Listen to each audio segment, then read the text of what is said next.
Hello दोस्तों, कैसे हो आप सब। आशा करता हूँ कि आप सब ठीक होंगे। आज की जो वीडियो हमारे रहने वाली है वो रहने वाली है कर्ण पिशाचनी पिंगलोचनी यक्षिणी के ऊपर। ठीक है, इस साधना को कोई भी गृहस्थ साधक हो, कोई भी साधना को कर सकता है। इस साधना में किसी तरह का कोई भी खतरा नहीं है।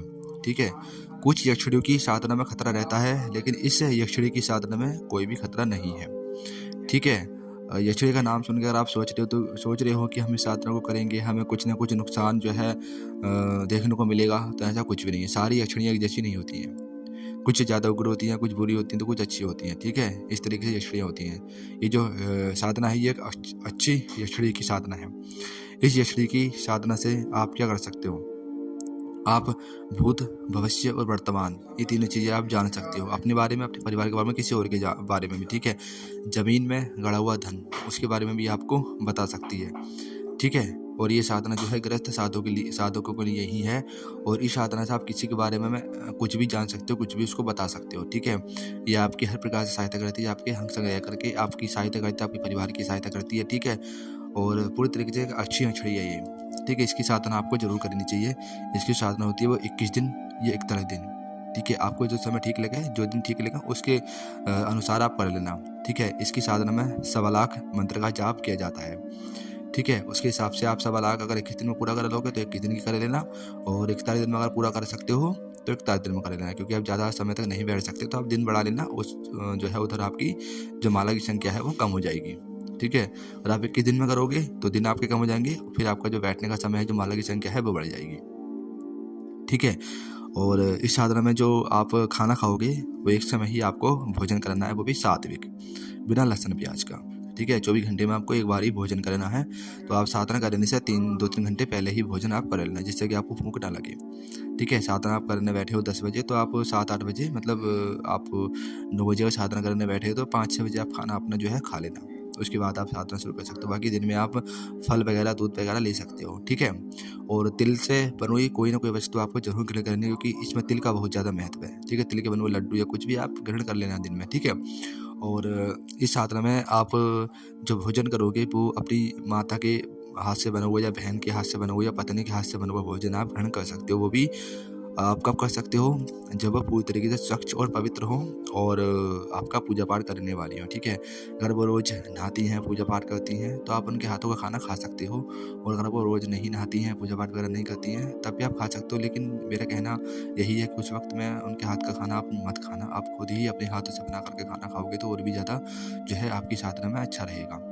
ठीक है, एक तो आप ऐसा कर सकते हो। दूसरा, अगर आपकी बहन को, माँ को, या आपकी पत्नी को किसी भी तरीके से मतलब अगर पीरियड चल रहे हैं उनके, तो पीरियड के समय में आप उनके हाथ का बना हुआ खाना नहीं खा सकते हो। ठीक है, अगर उनके पीरियड चल रहे हो उस वक्त अगर आप उनके हाथ का बना हुआ खाना खा लेते हो तो आपकी जो साधना है वो खंडित हो जाती है। तो इस बात का आपको विशेष ध्यान रखना है। ठीक है, एक ही अवस्था में आप खाना खा सकते हो, अपनी बहन का, माँ का और जो है पत्नी के हाथ का, कि वो पूरी तरह का स्वच्छ हो, नहाती धोती हूँ, पूजा पाठ करती हूँ, तब आप उनके हाथ का खाना खा सकते हो। और वो नहाती धोती नहीं है, पूजा पाठ नहीं करती हैं, तो उस वक्त जब खा सकते हो, लेकिन ना खाना। और जब पीरियड चले हो तो उस वक्त आपको खाना बिल्कुल भी नहीं खाना है। ठीक है, अपने हाथ से बना करके ही जो है खाना खाना है। तो ये बात हो गई एक। और दूसरी बात, इसमें जो आप साधना करने के बैठोगे, जो आपका मुख रहेगा वो उत्तर दिशा की तरफ को रहेगा। आपका लाल आसन रहेगा, लाल आपके वस्त्र रहेंगे, कमल गट्टे या स्फटिक की माला आपकी रहेगी, जो कि पूर्णतः चैतन्य होनी चाहिए, यानी कि प्राण प्रतिष्ठित माला इसमें जो है आपकी होनी चाहिए। स्फटिक की माला होगी तो और अच्छा रहेगा। अगर स्फटिक की माला आपको नहीं मिलती तो आप कमल गट्टे की माला भी ले सकते हो। ठीक है, बाकी मैं आपको साधना की विधि बता देता हूँ। साधना की विधि आप समझ लीजिए। बजोट पर आपको लाल कपड़ा बिछाना है। ठीक है, उसके ऊपर एक मुट्ठी चावल रखना है। ठीक है, चावल के ऊपर एक मुट्ठी चावल आपने रख दिया, उसके ऊपर आपको यक्षिणी यंत्र, अगर आपके पास है तो बहुत अच्छा है, उसको रख देना। वरना अगर आपके पास यक्षिणी जो यंत्र है वो नहीं है तो एक सिक्का और एक सुपारी उसके ऊपर रख देना। उसको ही आप यक्षिणी का स्वरूप मान करके उसकी पूजा अर्चना आपको करनी है। प्लस गणेश जी की मूर्ति और गुरु जी की जो तस्वीर, मूर्ति जो भी हो आपके पास, उसको भी स्थापना वहाँ पर करनी है। ठीक है, उनको भी, उन दोनों का भी आपको पूजन करना है। और ओम गम नमः इस मंत्र की आपको एक माला का जाप करना है। फिर गुरु मंत्र की आपको एक माला का जाप करना है। ठीक है, उसके बाद आपको कुबेर मंत्र की एक माला का जाप करना। कोई भी कुबेर मंत्र आप ले लेना, उसकी एक माला आपको जाप करना है। ठीक है, इतना हो गया। उसके बाद आपको जो कर्ण पिशाचनी पिंगलोचनी यक्षिणी है उसके मंत्र का जाप करना है आपको। ठीक है। देखो उसके मंत्र का जो जाप करना है वो कैसे करना है आपको बता दूं। अगर आप 21 दिन में 1.25 लाख मंत्र का जाप पूरा कराना चाहते हो तो आपको 57 माला का रोज प्रतिदिन जाप कराना पड़ेगा। 57 माला अगर आप जाप करोगे तो 21 दिन में आपकी जो मंत्र जप की संख्या है वो 1,29,000 कुछ जो है हो जाएगी। ठीक है, लगभग में 1,30,000 के लगभग में आपकी संख्या हो जाएगी और ज़्यादा हो जाएगा लेकिन कम नहीं होगा। अगर आप 55 माला जाप करते हो तो 1,00,000 जो है 24,000 कुछ की संख्या रहेगी, लेकिन 1.25 लाख आपका मंत्र जाप पूरा नहीं हो पाएगा। तो 56 माला कर नहीं सकते क्योंकि सम संख्या में जाप नहीं किया जाता है, हमेशा विषम संख्या में ही जाप किया जाता है। तो आप 55 की जगह या 57 माला जाप करें, क्योंकि मंत्र की जगह संख्या जो है ज़्यादा हो जाए तो अच्छा है लेकिन कम नहीं रहनी चाहिए।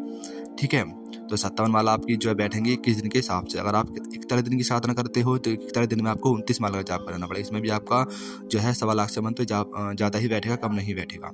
ठीक है, तो मंत्र जाप के बाद आपको दशांश हवन भी करना है। तो हवन कैसे, आपको 2 तरीके से हवन कर सकते हो। या तो आप 1.25 लाख मंत्र जाप पूरा कर लो, यानी 41 दिन की जो आपका जाप है वो पूरा कर लो, फिर 42वें दिन आपको जो है दशांश हवन कर देना, यानी कि जितना आपका जप हुआ है उसका 10वां हिस्सा निकाल करके आपको जो है हवन कर देना। हवन कैसे करना है, आप एक जो है पीतल वगैरह या मिट्टी का जो एक हवन कुंड आता है छोटा सा, उसमें आपको कंडे सुलगा लेने हैं, आग लगा लेनी है। ठीक है, और उसके अंदर आपको घी से हवन करना है। ठीक है, इसमें जो आपका हवन होगा वो घी से होगा, घी की इसमें आहुतियाँ जो है डलेंगी। ठीक है, 108 मतलब 108 नहीं, आपकी घी की आहुतियाँ डलेंगी इसमें। दशांश हवन आपको करोगे तो घी से आपकी आहुतियाँ इसमें डलेंगी इस मंत्र को बोलते हुए। जैसे कि आपने मंत्र बोला, मंत्र बोलने के बाद उसके आगे स्वाहा तो मंत्र के पीछे लगा ही होता है और आपको आहुति छोड़ देनी है। ठीक है, इस तरीके से आपको दशांश हवन करना है।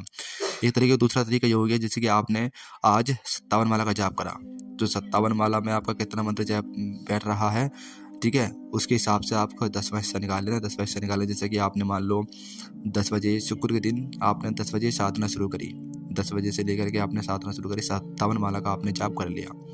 ठीक है, तो उसका जो है 10वां हिस्सा निकाल लो कि हमें 10वां हिस्सा हमारा इतना निकला है, इतने मंत्रों का हमें जो है हवन करना है। तो उससे अगले दिन 6 बजे से मतलब 6 या 7 बजे आपको हवन कर देना है। उसके फिर बाद में आपको साधना शुरू कर देनी है। फिर साधना शुरू करिए आपने, 57 माला जाप करा, फिर 10वां हिस्सा निकाला, फिर उससे अगले दिन उसका हवन कर दो।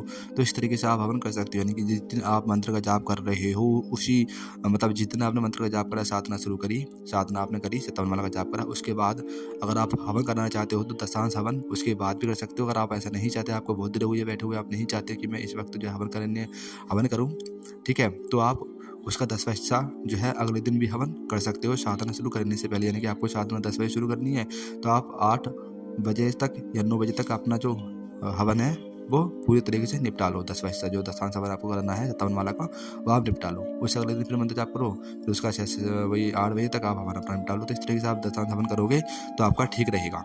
ठीक है, आज अपने जाप कर लिया, कल को दशांश हवन कर दो साधना से पहले, उसके बाद साधना करो, उसके बाद 10वां हिस्सा निकाल कर अगले दिन हवन कर दो साधना से पहले, फिर साधना शुरू करो। तो इस तरीके से भी आप दशांश हवन जो है इस मंत्र से कर सकते हो।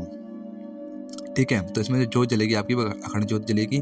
तिल की जला सकते हो, घी का जला सकते हो, यानी कि जितने दिन आप साधना करोगे उतने दिन आपके तिल की या घी की अखंड जोत आपको जलानी है। ठीक है, इसमें जो पूजन होगा आपका सिंदूर और चावल से पूजन होगा, यानी 2 वस्तुओं से पूजन होगा, सिंदूर और चावल से ही आपको जो है पूजन करना है। ठीक है, उसके अलावा कोई और वस्तु इसमें नहीं यूज करनी है। दूसरा, भोग में आप कोई भी मिष्ठान वगैरह रख सकते हो। ठीक है, मिष्ठान के साथ में आप तिल से बनी हुई कोई चीज़ आपको जरूर चढ़ानी है। मिष्ठान तो आप लगाओगे, उसके साथ में तिल से बनी कोई भी वस्तु आप रख सकते हो, जैसे तिल के लड्डू हो गए या कोई भी चीज़ ऐसी जो है आपको चढ़ानी, क्योंकि तिल में जो तिल का इसके अंदर बहुत ज़्यादा महत्व होता है साधना में। ठीक है, और इसमें ये है कि और क्या आपको ध्यान में रखनी है बातें, मैं आपको बता दूं वो बातें कुछ आपको ये ध्यान में रखनी है कि जहाँ पर आप साधना कर रहे हो उस साधना का जो कमरा है आपका, वहाँ पर कोई नहीं जाएगा उतनी देर तक जितनी देर आपकी साधना चलेगी। ठीक है, उतनी देर आपको ध्यान रखना है कि कोई भी उस कमरे में ना आए।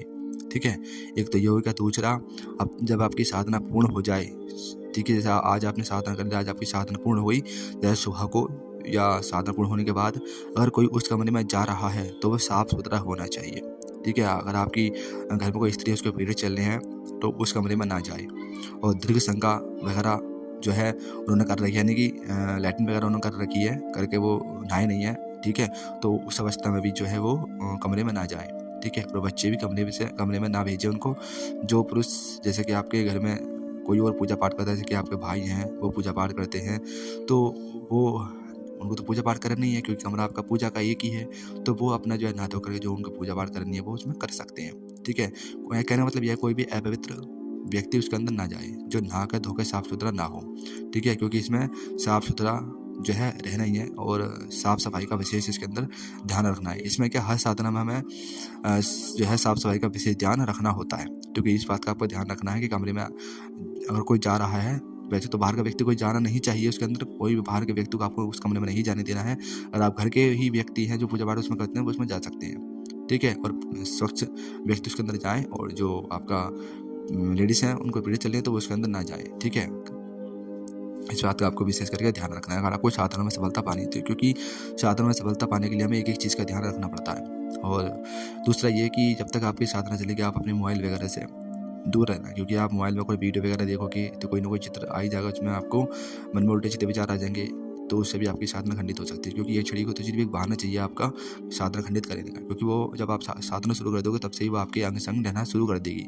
वो आपकी हर एक क्रिया पर नजर रखेगी कि कभी गलती करे, कब मैं इसकी साधना खंडित करूँ। ठीक है, तो आपको उसको कोई भी अवसर नहीं देना है साधना खंडित करने का। अपनी तरफ से पूर्णतः ब्रह्मचर्य का पालन आपको करना है। ठीक है, मन से, तन से और वचन से। मन में आपको कोई विचार नहीं लाना है, वचन यानी कि किसी को उल्टा सीधा नहीं बोलना है, और तन से आपको कोई भी क्रिया ऐसी नहीं करनी है जिससे कि आपका जो है भेष हो या आपका ब्रह्मचर्य खंडित हो। ठीक है, और आपको लोगों से बहुत कम बातचीत करनी है, लोगों के स्पर्श से दूर रहना है, क्योंकि हर एक इंसान की जो एनर्जी जो ऊर्जा है वो अलग अलग होती है। ठीक है, कोई निगेटिव लोग होते हैं, कोई पॉजिटिव लोग भी होते हैं, तो इसलिए आप लोगों से कम ही बातचीत करें। और स्त्रियों की तरफ आप जो है आंख उठा कर ना देखें, स्त्रियों की आपको पैरों की तरफ ही देखना है, उनकी आंखों की आंख मिलाकर बात नहीं करनी, उनके पैरों की तरफ ही आपको देखना है। कोई भी स्त्री हो आप उनके पैरों की तरफ ही देखें, तो इससे आपका ब्रह्मचर्य खंडित नहीं रहेगा। ठीक है, तो और बस इन्हीं बातों का आपको ध्यान रखना है, यम के सिद्धांतों का आपको पालन करना है। और जब आप साधना करोगे तो साधना समाप्त होने के बाद आपको साधना के कक्ष में ही सो जाना है। अगर आपका साधना का जितना छोटा है उसमें आप सो नहीं सकते, तो आप उसी कमरे के पास में अपने तखत वगैरह डाल करके या नीचे आप चटाई बिछा करके उस पर भी आप सो सकते हो। इसमें आपको खाट के ऊपर नहीं बैठना है। ठीक है, लकड़ी की बनी कोई वस्तु के ऊपर आप बैठ सकते हो, लेकिन खाट जो होती है, जो गाँव में चलती है खाट है, ठीक है, उसके ऊपर आपको नहीं बैठना है। ठीक है, इस बात का आपको विशेष करके ध्यान रखना है ना। और अब इस साधना में जो आप मंत्र जाप करोगे उसको आप सुन लीजिए। मंत्र है ओम कर्ण पिशाचनी पिंगलोचनी स्वाहा। ओम कर्ण पिशाचनी पिंगलोचनी स्वाहा। एक बार फिर सुन लीजिए, क्योंकि मैं इस मंत्र का आपको डिस्क्रिप्शन बॉक्स में नहीं दूंगा। आप सुन लीजिए, ओम कर्ण पिशाचनी पिंगलोचनी स्वाहा। ठीक है, इस तरीके का ये मंत्र है, तो इस मंत्र को आपको जाप करना, इसकी आपकी साधना करनी है। ठीक है, तो आप ये साधना करिए, और मैं पूरे विश्वास के साथ कह सकता हूँ अगर आप साधना पूरी निष्ठा, पूरे भाव, लगन के साथ में करोगे तो इस साधना में आपको सफलता जरूर मिलेगी। ठीक है, और अपने इष्ट, अपने गुरु का ध्यान आपको जरूर करना, उनकी पूजन आपको जरूर करना है, क्योंकि उनके आशीर्वाद के बिना आपको सिद्धि में सफलता नहीं मिलेगी। ठीक है, तो उनको आपको सुबह को अपने इष्ट देव के मंत्र के भी जाप करना है, गुरु मंत्र का तो आपको जाप करना ही है। और साधना शुरू करने से पहले गणपति मतलब ओम गम नमः इस मंत्र का जाप कराना, कुबेर मंत्र का भी आपको जाप कराना ही है। ठीक है, साधना शुरू करने से पहले। उसके बाद आपको जो पिंगलोचनी यक्षिणी है उनका आपको जाप शुरू कर देना है। ठीक है, तो आज की वीडियो में इतना ही रखते हैं। वीडियो शायद बहुत लंबी हो गई है, तो मिलते हैं हम अपने नेक्स्ट वीडियो में। जय श्री राम, जय बजरंगबली।